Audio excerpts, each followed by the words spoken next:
ሰላም የቻናል ቤተሰቦች እንዴት ናቸው? ዛሬም ተመልሻለሁ ማለት ነው። እንግዲህ እንደተለመደው ዛሬም ከትላንቱ ቀጥለን እነዚህን ሰርተናል ማለት ነው። በገ የተመሰረቱ ቃላቶችን እንዲሁም ትርጉማቸውን በእንግሊዝኛ ጨምረን የእንግሊዝኛ አናባባቸውን ወይም የእንግሊዝኛ ወርዶችን በቀላሉ ማንበብ የምንችልበት ቪዲዮ ነው ማለት ነው።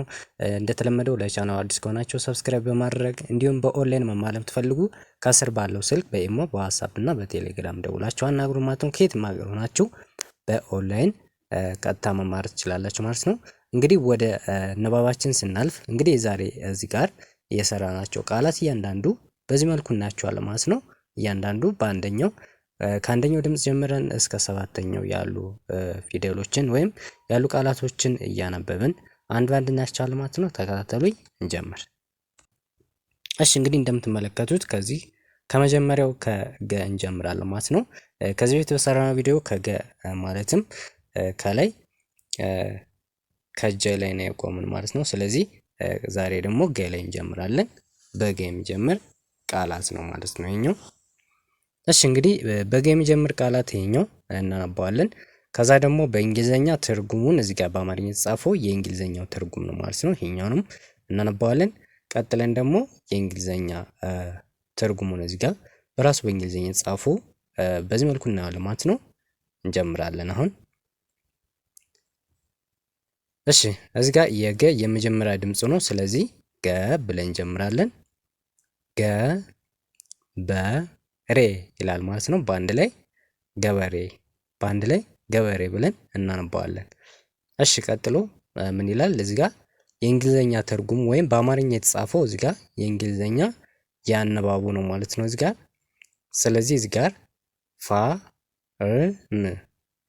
ፋርም እንለዋለን ማለት ነው። ፋርም። እሺ ቀጥለን እዚህ ጋር የእንግሊዘኛ ወርዱ ማለት ነው እዚህ ጋር ፋርም ብለን እናነባዋለን። ፋርም።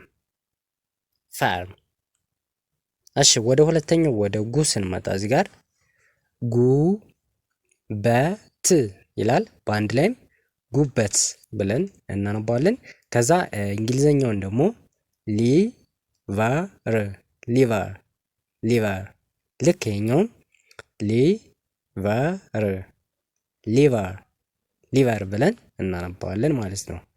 እሺ ከዛ በመቀጠል የሶስተኛ ድምጽ እዚህ ጋር አለ። ይሄኛውም ጊዜ ይላል።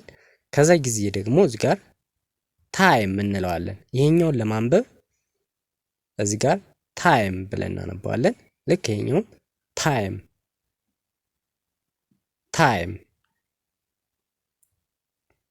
እሺ አራተኛ ጋዜጣ፣ በአንድ ላይ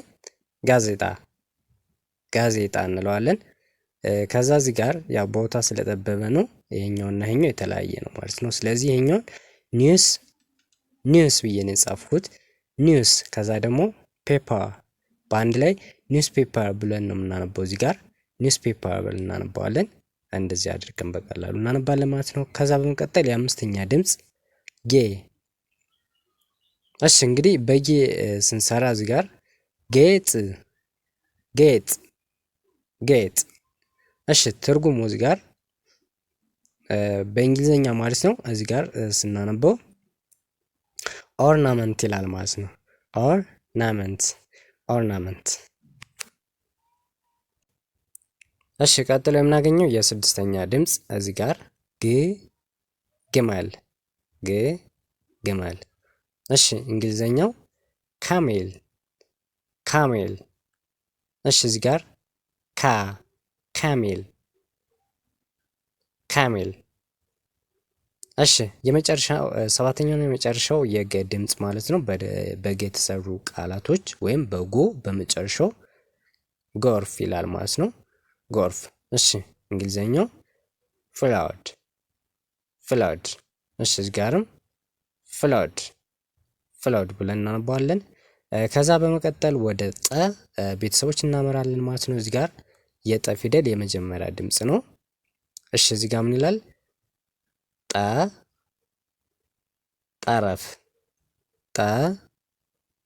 ጠረፍ።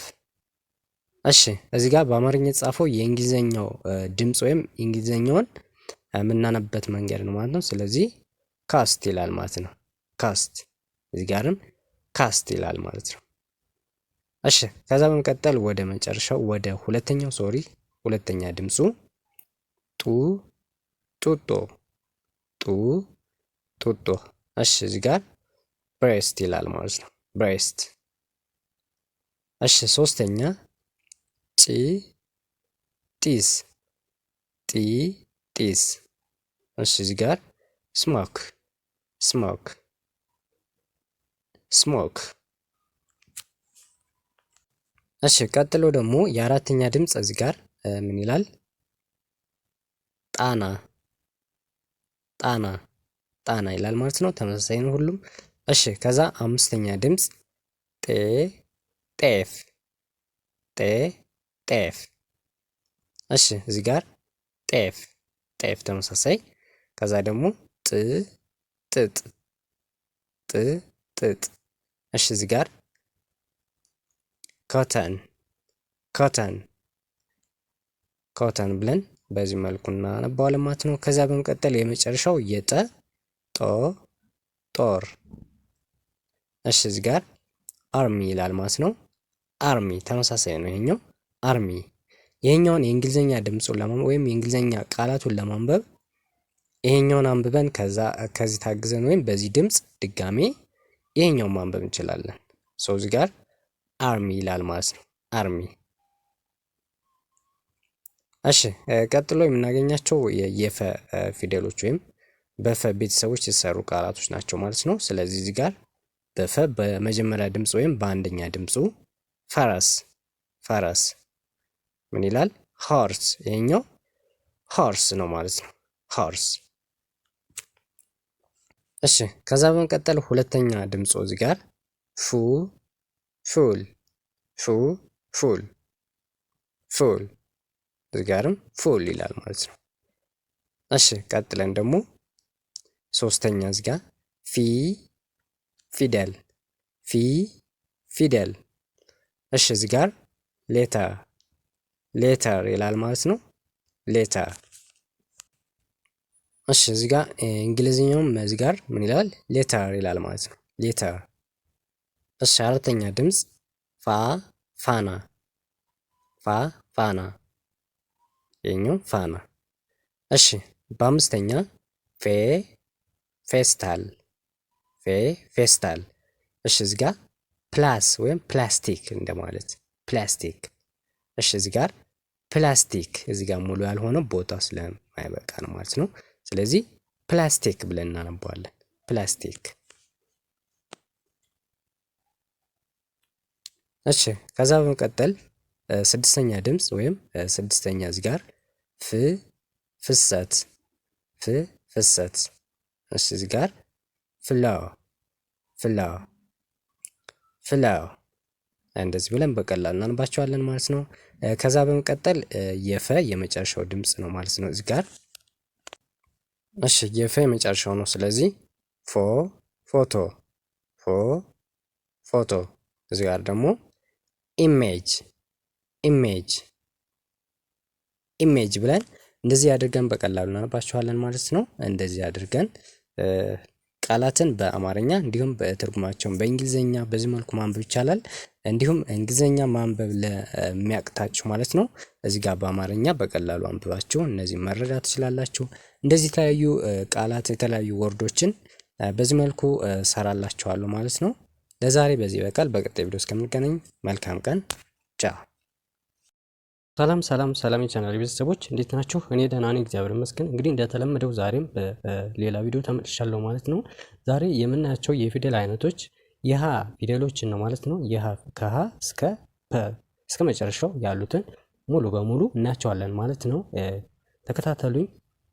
እሺ እንደምትመለከቱት እዚህ ጋር ፊደሎች ሙሉዎችን ናቸው ማለት ነው።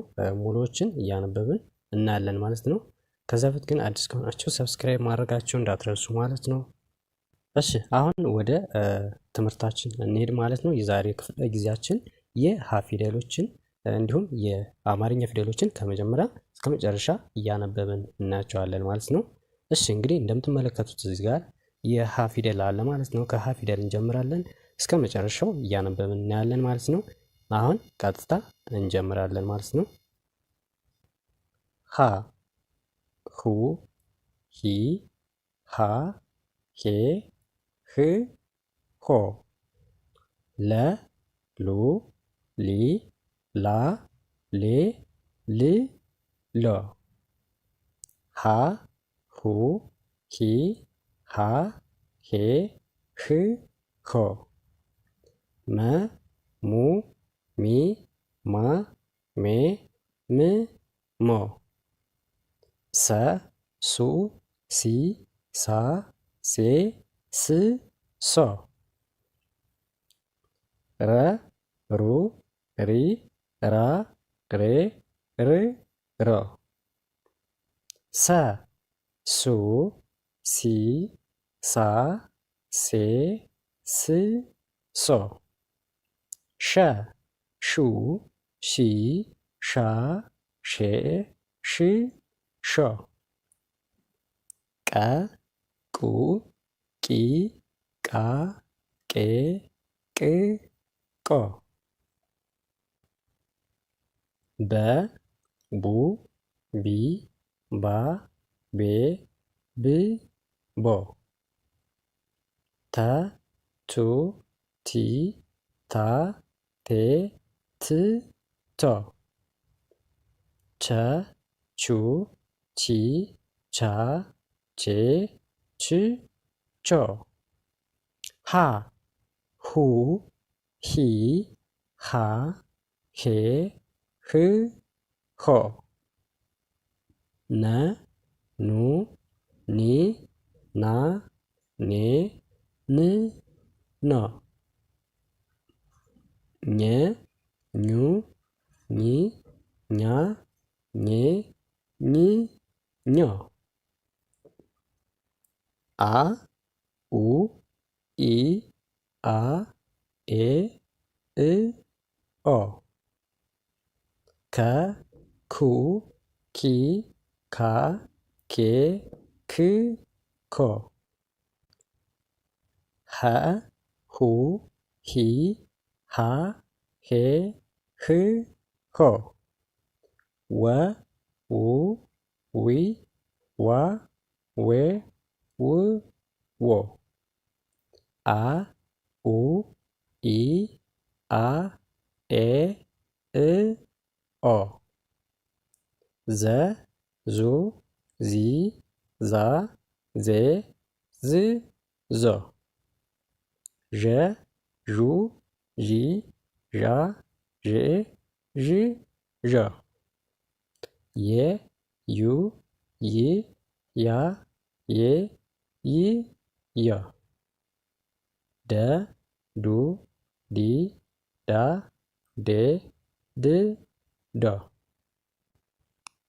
ጀ ጁ ጂ ጃ ጄ ጅ ጆ ገ ጉ ጊ ጋ ጌ ግ ጎ ጠ ጡ ጢ ጣ ጤ ጥ ጦ ጨ ጩ ጪ ጫ ጬ ጭ ጮ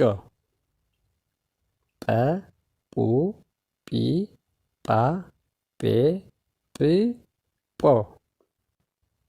ጸ ጹ ጺ ጻ ጼ ጽ ጾ ጸ ጹ ጺ ጻ ጼ ጽ ጾ ፈ ፉ ፊ ፋ ፌ ፍ ፎ ፐ ፑ ፒ ፓ ፔ ፕ ፖ እሺ እንግዲህ እንደምትመለከቱት ፊደሎችን በዚህ መልኩ በትክክል አንብበናል ማለት ነው። እነዚህን ሙሎችን እንይዛለን። ከዛ በኋላ መጽሐፍ ማንበብ ተራ ነገር ነው የሚሆነው ማለት ነው። በጣም ቀላል ነገር ነው። እነዚህን በትክክል ማንበብና በትክክል መያዝ ነው የሚጠበቅብን ማለት ነው። ከዚያ በኋላ የፈለግነውን ጽሑፍ የፈለግነውን ንባብ መጻፍ ማንበብ እንችላለን ማለት ነው። ይህን ይመስላሉ እንግዲህ በአጠቃላይ ፊደሎች ይህን ይመስላሉ። መያዝ ያለብን እነዚህን ነው ማለት ነው። ሌላ ምንም ነገር የላቸውም ማለት ነው። እነዚህን በትክክል እንይዛለን። ከዛ በኋላ የምንፈልገውን መጻፍና ማንበብ ቻልን ማለት ነው። ለዛሬ ይሄን ይመስላል። ያው በአጠቃላይ ሁሎችን ሙሎችን እናያየን።